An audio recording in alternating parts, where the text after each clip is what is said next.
And right then and there, I realized what forgiveness does for you because that was almost like my freeing moment. Like, first of all, you're getting paid to be here. Mhm. It changes the game. Welcome to a movement of kindness and empathy. You're listening to Compassionate Las Vegas, the podcast. Embarking on a mission to unite our city under the banner of compassion, we're one among 440 cities around the globe standing together to build a more compassionate world. Now introducing the man leading the charge, your host, Will Rucker. Welcome to Compassionate Las Vegas, the podcast. I'm Will Rucker, and I am so glad that you have joined for yet another shot of compassion for your week. Hopefully, you're enjoying the content and our amazing guest. Today will be no exception. We are keeping the hope and inspiration and compassion train moving forward. We've got something pretty special. She is a certified love coach among many, many other things. Tasha, welcome to Compassionate Las Vegas, the podcast. Thank you so much. Thank you for having me. I love the title, by the way, Compassion in Las Vegas. Yes, well, thank you so much. It's really important to me to talk about this. Sometimes people think it's kind of soft or mushy, but when we really get into it, compassion is really courageous. It's strong. It's probably one of the most difficult things that we can move forward. So thank you for acknowledging that. And actually, that leads to the first question. How do you define compassion? Compassion to me is the true meaning of treating others how you want to be treated, right? We desire respect. We require for someone to hear us and understand us. But when it comes to others, we have to have that same level of respect. We have to have that same level of hearing somebody else. So for me, to be compassionate to you is to treat your heart as if I would treat my own. Wow. I wouldn't mishandle myself. I wouldn't mistreat myself. So why would I mistreat you, and expect you to treat me good, but it's okay for me to do these things because of my background. That's not true. We have to treat each other with the same level on all aspects of life. And I feel like that's the true meaning of compassion because I care about you and what happens to you as a human being. Yeah. Well, I could keep going, but I'll stop there. no, you are messing up my script because I had another question I wanted to start with, but what you really brought up for me is this, and I don't know where I heard it, but it's the spirit of the saying is be the thermostat, not the thermometer. And so going into a space and creating the energy, setting the tone instead of being responsive. A lot of people like, well, you give me this energy, I'm gonna give you the same energy back, but I think that what you're saying is, no, I need to treat you the way I actually want to be treated. Because if you're giving me bad energy, I don't need to give that back to you. I need to give you what I want to receive. Mhm. Mhm. Or we can just not exist, but I think if we all operated on that level, it would make things a little more smoother so we wouldn't have as much conflict because I care about you, you care about me, so we can already meet in the middle on the first things first. Yeah, And that kind of alleviates a lot of other things that can trickle into any type of relationship. for sure. So let's start with your journey. How did you become a love coach? What inspired that for you? Whew. Wow. So I thought I was going to be an accountant, right? Still to this day, I love to crunch numbers. However, when the divine push you into a different direction, you don't have a choice. But ultimately, when you look back over manifestation and life and how words are really powerful, I put this in the universe many, many years ago as a joke. Everybody used to come to me for advice and relationship advice.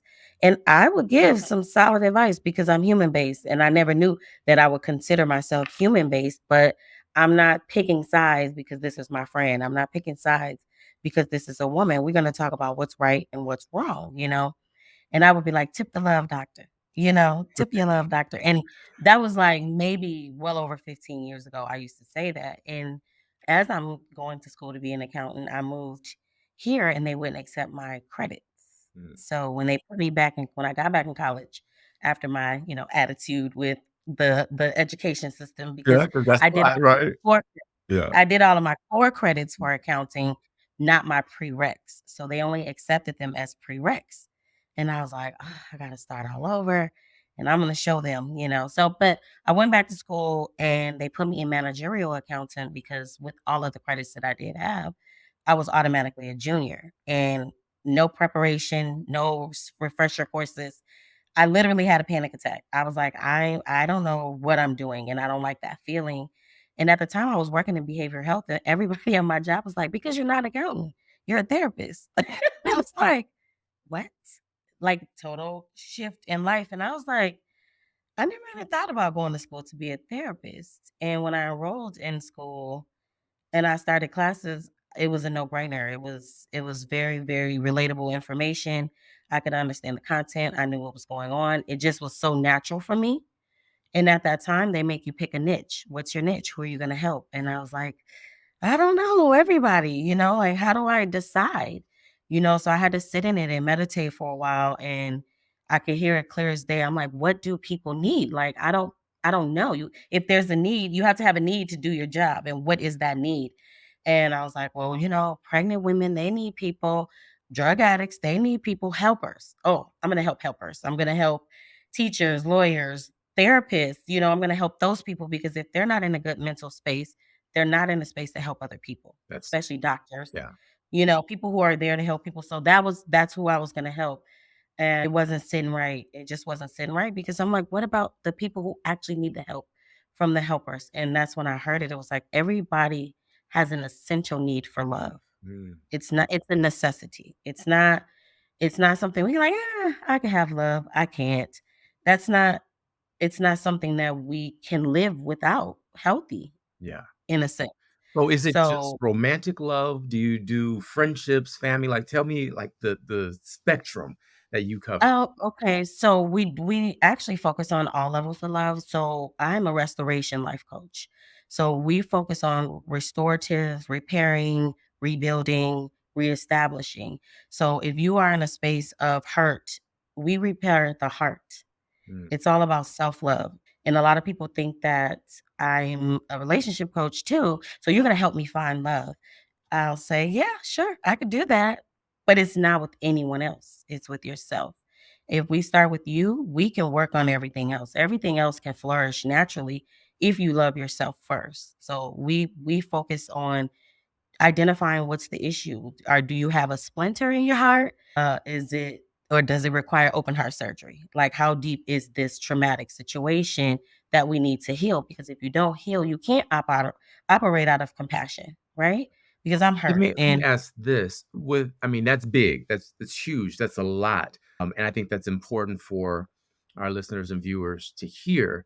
But I want to go even kind of deeper in your journey because you don't get to that place by reading a book. You don't get to that place just by popping into existence. So what got you there? What brought you to this realization and to this work? you know what? Honestly, I've always been this person. And that's not to slight any of my journey because I got a story. I do have a very, very deep story. But through it all, I've always had a level of love for humans. And I was that person like, "Oh my god, that's my friend. I love you. Yay." And then of course you have trauma and things like that, so you become a little more guarded. You become a little more guarded, and now it's like you have to earn my friendship. You have to earn my trust. And I was like that for a long time. I would help people, but I felt everybody didn't deserve my energy because people try to tear your energy down when they kind of feel what you bring to the table. So I kinda pushed myself back, but the more and more I'm very empathetic. I am the biggest empath you can ever meet, and it's a gift and a curse. So, when I see the world, I don't see me. I literally see the world is hurting. The world is at war. The world has issues, and it's not I can't just think about myself when I'm coexisting with everything else that is breathing and surviving and interacting right along with me. I have to care about everybody else as if I care about myself. So that has brought me to a place of literally wanting to spread love all over the world. It's beyond Las Vegas. It's beyond the United States. It's in Africa, it's in China, it's Iran, you know, like these people need love right now. They need love and compassion. There's so much that's going on in the world that it pulls me in and I don't know how to help.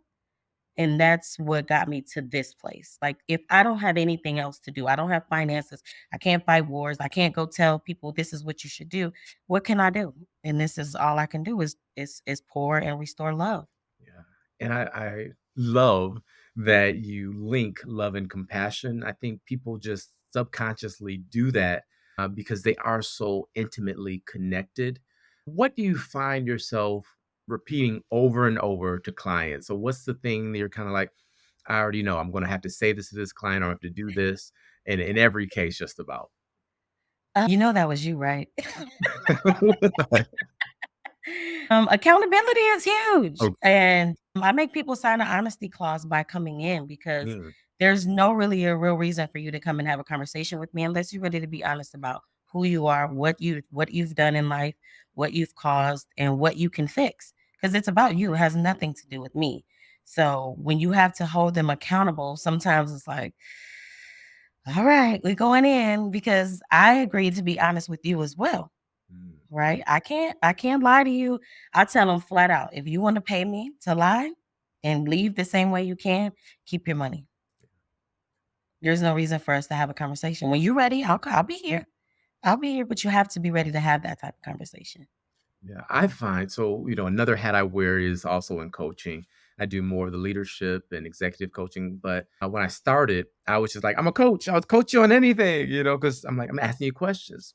But one of the things that I do find is sometimes people are embarrassed or they want to put on a show and pretend to be something that they're not. And I'm like, look, we can pretend, but I already know we got to cut through these layers. So how do you help people number one, get real with themselves, be honest with themselves, and discard some of their own guard that they have against what they may not be or what they may be that they don't want to be. So, how do you help them be honest with themselves, and then ultimately with you? So like I stated, we talk about honesty in the beginning, and there people when they have the conversations that we have, they're like semi ready to have those conversations. And most times, and you're a coach, so most times you don't have to say anything because it comes out. It just it's I may be prepared for a session due to what we spoke about the week before. We're going to do all this core work. We're going to do coping mechanisms. We're going to do all these amazing things, but I have to deal with exactly who shows up on that phone or who shows up in that session because every day we're different people. Every day we have a different experience. So they may have woke up thinking they're going to have the same great session because we were there yesterday, but they had an issue at work. They got stuck in traffic or there was something with the children. So whoever shows up, I have to meet them where they're at and love them exactly where they're at and allow them to come to me and then we can try to figure out a situation of what we're going to be dealing with that day and how are you going to show up as who you are. Yeah. So me meeting them where they're at gives them an opportunity to be exactly who they are. They don't have to show up and be somebody else for me because I don't care. And it's confidential, everything we talk about. So you have a safe space. And if you would like to have this safe space to be a 100% yourself, we're going to allow that space. And then we're going to create more spaces so you can continue to show up as self. But that's the whole purpose of self-love, right? To fully authentically be okay with who you are because you are one of one. You're unique. You were made to be you. There's no one that we can compare ourselves to. I like the Beyonce quote. You know, like, we So are. It's a really good quote, it you really know? is. Yeah, no, it really is. And you've mentioned self-love a couple of times. So I want to ask a little bit more about that. I don't believe that self-love is selfish. And so I think making that distinction helps people many times. But I do want to kind of hear your thoughts on the idea of the sacrifices that are often required in loving relationships and how you address that balance of self-love and loving others as yourself. I love that you said that because I am in my master's program And of course, I can see that they're programming me to do research on something that is near to my heart. Even though they're assignments, I see that they're grooming me. And of course, I did a research paper on self-love. Mhm. And doing that research, everything that comes up is negative. Mm.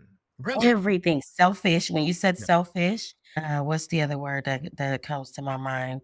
But I went out of, I'll say, 100 articles. I may have found 3 that were, scholarly based articles, peer reviewed. But we can't use an article for Google. We have to find things that are peer reviewed. And they said that it's one of the most complex things to define. Mhm. And I 100% disagree.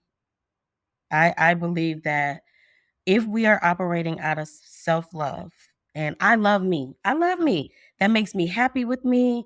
That makes me compassionate with me. That makes me give myself grace. That makes me forgive myself. That is one of the main things that we work on in my program is forgiveness. And it's not of anybody else. It's what did you do? What is that one little thing that you dealt with and you're like, I hate that I did that. I hate. Nobody can hear that quiet chatter. It's just you. When you're alone, it's just you. In the end of the day, you can be in a relationship, have a loving, great relationship, but when you're alone, it's just you. And sometimes you have to tap into that and realize I love myself fully. Therefore, when I come to you, I don't come with anything that's negative that's going to take away from your life. That's not my goal. That's not my intention. So if I come to you with love, compassion, respect, you're gonna receive that in a way like, oh, like she doesn't have any bad intentions. So why would you just have bad intentions back? It's almost like a contagious energy. And if more of us had it, guess what? It would keep spreading and keep spreading and keep spreading. And that's my whole purpose. Yeah. Forgiveness is a big word. And I was a pastor here in Las Vegas for almost a decade. And before that, I was a traveling minister and I helped to establish churches. And so, in the Christian tradition, and one of the hot button issues where I knew I would get a letter, an email, have to have a conversation after church, like the thing I knew if I was is stepping into like a minefield was actually the subject of forgiveness. And Really? people really held on, well, I don't want to be a doormat. And well, why should I have to forgive somebody else? They was wrong. They need to be punished. Like that was the thing that kind of triggered people the most. I mean, we could talk about almost anything else, but when we got to forgiveness, it created such a reaction. So, how do Wow. you approach forgiveness? What does it mean to you? And even perhaps what was the thing in your life that you had to forgive yourself for, the biggest thing? Wow, it has changed tremendously in the last couple of years, but I think that forgiveness is basically that first hard step to healing. And we're here to heal your heart. And if you don't forgive yourself, you're going to keep carrying that baggage around with you forever. And I had a few things once I had to start doing my self-reflection phase was I had to go back. I had to go back. Like if I'm gonna put you through this process, I had to put myself through this process. And it was not going away to college to a HBCU, not pursuing my dream and dance, small things like they were small, but they're huge overall when you think of your life in a sense. So that was one of those things that I knew that I needed to forgive myself for, even though it didn't really have anything to do with me why I didn't go. But once I did that and once I start to get in that, I got booked for a gig at a HBCU CWAC game, and I was flown out to Georgia, and right then and there, I realized what forgiveness does for you because that was almost like my freeing moment. Like, first of all, you're getting paid to be here. Mhm. It changes the game. You didn't get to go to school to a HBCU thing, but even though I didn't get to do that, and that was something that I carried around with me for a very, very long time, and I wasn't able to pledge a sorority and all these dreams that I had for myself when I was in high school, I didn't get a chance to do that. So I carried that baggage around for a long time. What is forgiveness?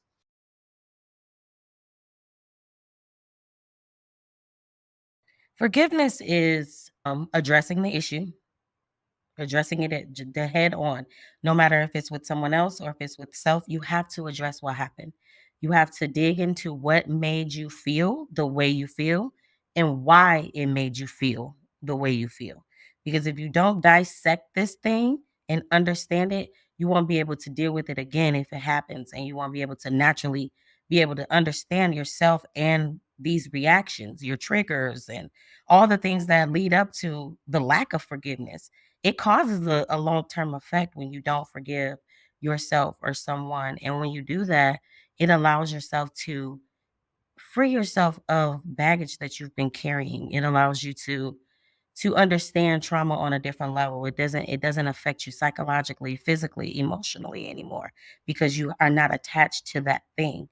You understand it, you know what to do next, you learned from it, and you can naturally move on without keep tripping over the same thing because it comes up in spurts. If there's a trigger, here comes that thing again from childhood, or if there's another trigger, here comes that thing from college or that relationship. And it's like, wow, I thought I dealt with that. Well, you probably did not deal with it because you either haven't forgiven the person or you haven't forgiven yourself. And we have to give ourselves grace. We make mistakes. Like I had to tell myself, it's okay, Tosh. Plans mess up, like Yeah. they do. And it's okay that you made a mistake. You did that. Just what are we going to do going forward? In your experience, do you find that it's harder for people to forgive themselves or someone else? Self. I Why think it's might that be? because we're taught naturally to look out for our neighbors, share with your friends, be kind to others. We're not naturally taught to be kind to ourselves. Some of us. I can't speak for everybody because some people probably had the environment where they did teach you to be compassionate with yourself. Love yourself. How many times have you seen it in a classroom where there it's compassion is being taught, self-love is being taught?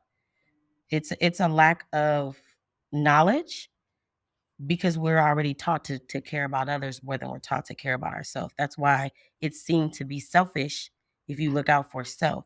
But there's a difference between being selfish and self-love. It's a completely different thing to me, in my opinion. Yeah. Me being selfish is you're hungry and I have a whole feast over here and I just refuse to feed you. And I know you don't have food. That's selfish. But for me to choose myself and say, I love myself enough not to go through that is just self love. That's selfless. I care about you, so I don't want to put either one of us through it. Yeah. I think that's really good, and that's a great distinction. And what you bring to mind, I'm going to try to stay out of this other subject because then we'll end up talking for 3 hours. But when I look at the wealth inequality, that's what you bring to mind with that feast of food, because there are people that have no food, and that is unfathomable for me. There are people that Yeah. don't have that want a place to stay but can't get one, and yet there are people that have 500 homes literally that they're renting and increasing the rents and making them unaffordable just so they could increase their profit margin. So Mm. hoarding wealth to me is really one of the great evils of our day. So I just wanted to get that out that was on my chest to say. Good. It's fact. It's factual information. Yeah. But how do you measure success in your coaching practice? How do you measure success in self-love? And maybe what are some of the steps, some practical things our listening audience can take with them to actually begin this journey of self-love? So when I host my live events, they're always free. They've been free. And people were like, this is knowledge. You should charge. And I said, oh, when it's time to charge, I will charge. Right now, for me, I want people to understand that my heart is really pure and I'm in this thing. So for success for me is to make sure people are leaving differently than what they came. They're receiving the message in a different way. So I always have a strategy, a little I call it a twist, a love twist. I always got a love twist when I do things, so therefore that there's a different message and I wanna make sure it's impactful. So we always have that little voice that's like, "Maybe you shouldn't do this. This may not be a good thing." But then when I get the feedback or, people make a post about what I did for them, even if I have never seen them as a client, that fills my heart, and That fills my heart, which mends my heart, which gives me more of my heart to be able to give out to other people. So it's about healed hearts for me. As long as I can see people living in a healed, healthy life, I can imagine it. They say I live in a fairy tale world, but I can imagine. I know if people believe whatever they believe in, we were born a good person. We were born, I don't know, that we can get into a different conversation, but we're born of agape love. And I believe that we all deserve it. It's not, I think we require it. I think it's a necessity, and we all need it on the same level, no matter what you identify as, period. Race, color, whatever. You be who you are. Be authentically who you are.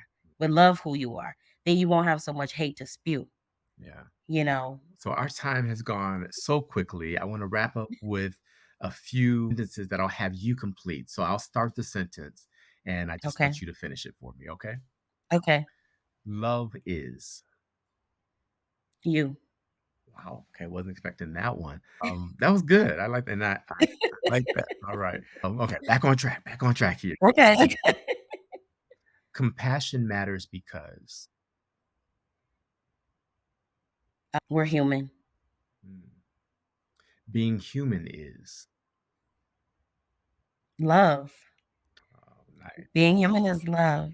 Yeah. Being human is an experience. It's an energy. It's an expression, and it should be beautifully flawed. My legacy is. Healed hearts worldwide. And this is the last one. The greatest love of all is. Ooh, the greatest love of all is God. Anything you want to leave with our audience before we close? I would just like for you all, I would love for you guys to take a few minutes for yourself to self reflect, give yourself a little bit of a compassion for today. Thank yourself for all the great things you've done for yourself this week. And look at the mirror and give yourself that few minutes of self time and tell yourself how much you love yourself and a few things that you love about yourself. And then call me and tell me what they are. Nice. Well, Tasha, thank you so much for joining Compassionate Las Vegas, the podcast. It's such a pleasure to talk with you. And I will say, I think you and I live in the same fairy tale because I can see the world being just as beautiful as you've described it could be. Absolutely. And one at a time. It'll take one at a time, and I'm okay with that. Absolutely. This has been Compassionate Las Vegas, the podcast. I'm Will Rucker, and as I always remind you, you are not just a drop in the ocean. You are the entire ocean in a drop, and what you do matters. So live compassionately. I'll see you next time.